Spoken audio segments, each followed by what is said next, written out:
رضی اللہ تعالیٰ عنہ سے روایت ہے کہ رسول اللہ صلی اللہ علیہ وسلم قبرستان تشریف لائے تو فرمایا، ان گھروں کے رہنے والے مومنوں تم پر سلامتی ہو، اگر اللہ نے چاہا تو ہم بھی یقیناً تمہارے پاس پہنچنے والے ہیں۔ میری خواہش تھی کہ ہم اپنے بھائیوں کو دیکھتے۔ صحابہ نے عرض کیا، اللہ کے رسول، کیا ہم آپ کے بھائی نہیں؟ آپ صلی اللہ علیہ وسلم نے فرمایا، تم میرے ساتھی ہو اور ہمارے بھائی وہ ہیں جو ابھی نہیں آئے۔ صحابہ نے پھر عرض کیا، اللہ کے رسول، آپ اپنی امت کے ان افراد کو کیسے پہچانیں گے جو ابھی نہیں آئے اور وہ بعد میں آئیں گے؟ آپ نے فرمایا، مجھے بتاؤ، اگر کسی شخص کا سفید ٹانگوں اور سفید پیشانی والا گھوڑا سیاہ گھوڑوں میں ہو تو کیا وہ اپنے گھوڑے کو نہیں پہچانے گا؟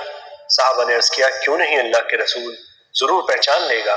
آپ صلی اللہ علیہ وسلم نے فرمایا، بس وہ آئیں گے تو وضو کی وجہ سے ان کے ہاتھ پاؤں اور پیشانی چمکتی ہوگی، جبکہ میں حوض کوثر پر ان کا پیش رو ہوگا۔